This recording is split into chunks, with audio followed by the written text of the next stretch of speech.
yung mga kilala ko PNP winners, ini-invite sila to join yung mga resbahan, yung mga ganun. Diba sa time na na-invite ka sa resba? Yes. Actually, pinaka-resback po talaga, doon po ako na trending sa Twitter. Yun po talaga yung kay Kuya Ato. Yung nag-compose ng kanta ko. Siya po talaga yung kalaban ko noon. Yung talagang nag-viral po ako, na trending po ako. Doon yung isang resback ko. After that, parang yun po, kasi hindi naman po talaga madali pag sumasali ka sa competition. Talagang all out, ilabas mo talaga lahat, ibabalance mo yung emotion mo, lalo na pag may mga VTR pa ng family, yung ano. Ayaw mo nun? Na-apektuhan talaga ako, parang iba, shaky talaga yung voice ko. Kasi parang naging emotional ako as a mom.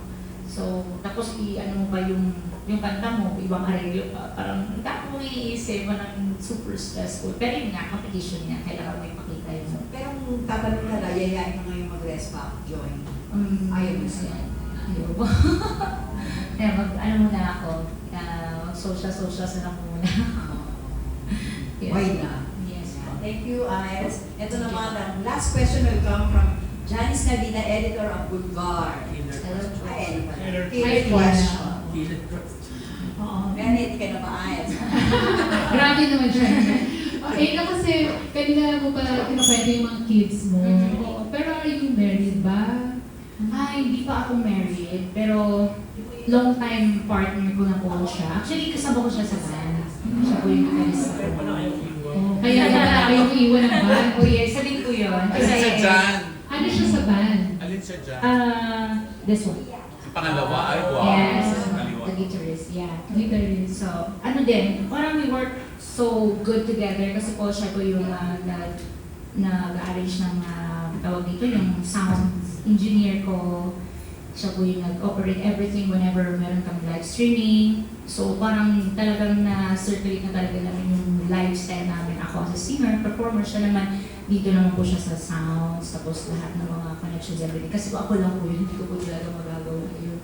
Yes. So siya yung father ng mga kids? Yes po, yes po. So how long have you been together? Siguro 21 years. 21 years. So, Yes, 21 Wala pa kayo parang magpakasal?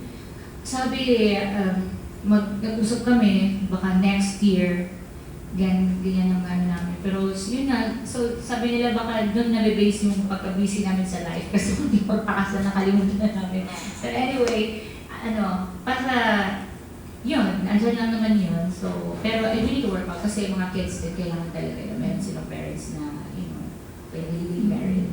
Pero how does it take na papasok ka sa showbiz, tapos ngayon magpo-concert ka, tapos sabi mo kanina willing ka kung may offer na for acting.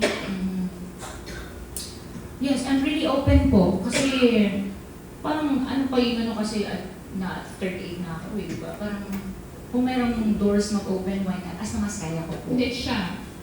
Gano'n siya ka-supportive sa kanya? Yeah, everything. Like basta gusto ko or feeling niya na kaya ko, okay lang siya na okay. Basta ganito, huwag lang yung mahirapan ka, gano'n. Yeah. So, kanina na-mention mo nga na from TNT ka, and naging talent kayo ng TNT. So, kailan nag-end yun?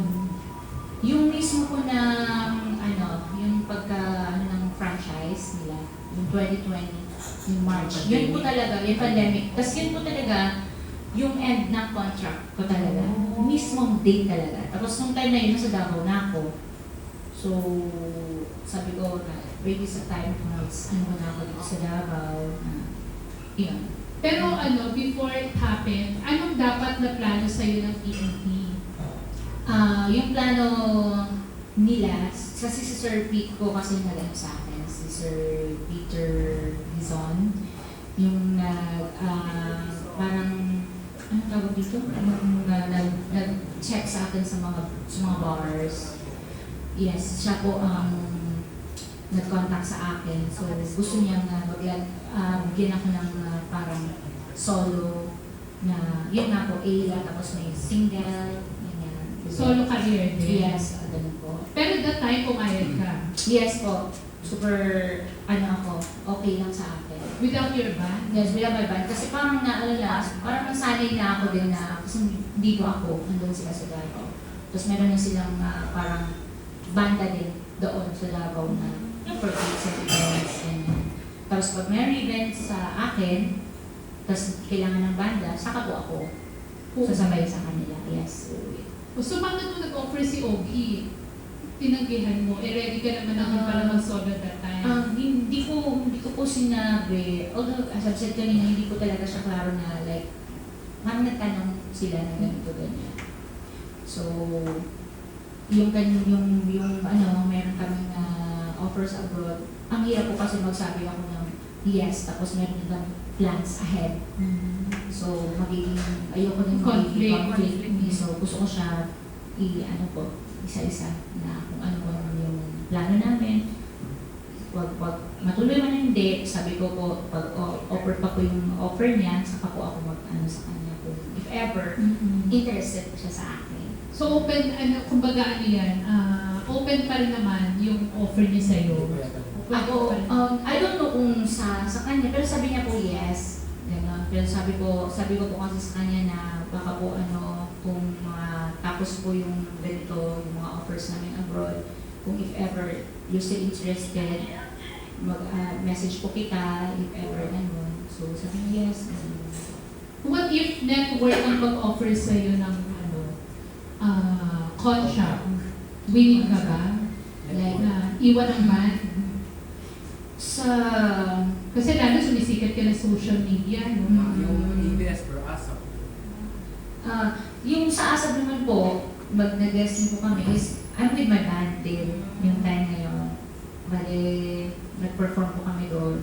So, kaya, whenever pag may mga offers po talaga, pinupush ko talaga, kasama ko talaga yung band ko. Yes.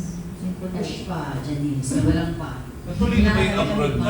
Pag si Ogie, Ano po? may possibility na kayo ni Regine magkaroon. Yun din ang super Yung abroad na tuloy na ba? Yun yung parang base mo eh. Yung abroad ko kasi yun din, iniisip ko kasi hindi ko madali kasi hindi Hindi pa natin sa natutuloy. solo.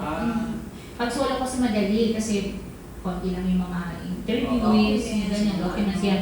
Pag kasama kasi yung banda, medyo maraming i-check na background. So baka ito, baka mag-PNT whatsoever, hindi ko uuwi. So hindi pa rin niya natutuloy yung abroad niyo? Hindi pa siya natutuloy kasi nag-time na yun medyo nag-stick to Canada offer ko kasi yun. Canada offer siya, tapos biglang may strict na So yun. Ayun. Last na lang. Kanina sinabi mo si Regine yung gusto mong maka-duet or maka-collaborate sa mga female singers. Sa mga male singers naman, sinong dream mo? Sa male, Sir Gary. Kaibigan niya ako yan. Ako magtatakbo Saan si yung Ogie. song? Hindi daw si Ogie ang pinili. Magtatakbo Sir Ogie. Pagdating bagay ni Ogie, hindi si Tapos Ogie. biglang dati. Kasi pag ganun si Mr. Jonathan, si Sir Ogie. Honest So, lang siya. anong song ni Gary? O anong song mo? Yung pinaka gusto ko, yung medyo hindi siya medyo slow. Yung gusto ko minsan. Ibalik na lang kaya. Sumasayaw-sayaw kayo. Parang cute kasi siya. Ibalik na lang. Yes. Anything, ate? Ay, dito ba may mga special guest ka sa concert? Yes daw po, pero hindi ko po na finalize. Yes. Mga named singers na din, or new ones. Ewan ko kayo. Surprise. Kasama klaro. Si Gigi. kasama niya. Si Gigi. Okay. Possible ba na guest mo kung si Michael, Gigi? Pangilinan. Yes. Oo. Pero okay kay ni Gigi? Kasi Yes. parang pinagko-compare kayo, no? Yes po. Most of the pag mga comments, ganyan. Dorina and So, Lavina. yeah.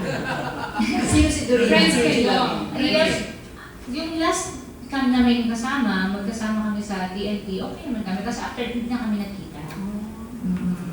So you can call her as friend talaga. Parang Oh, yes, parang kasi kasama kami, okay naman kami. Walang usually na pag hello, hi, as katrabaho or kasama sa TNT, ganun. Eh ngayon, wala na kayong contact ni Gigi. Walang contact ni Richard. Pero yung reason nila, no? Sumikat sila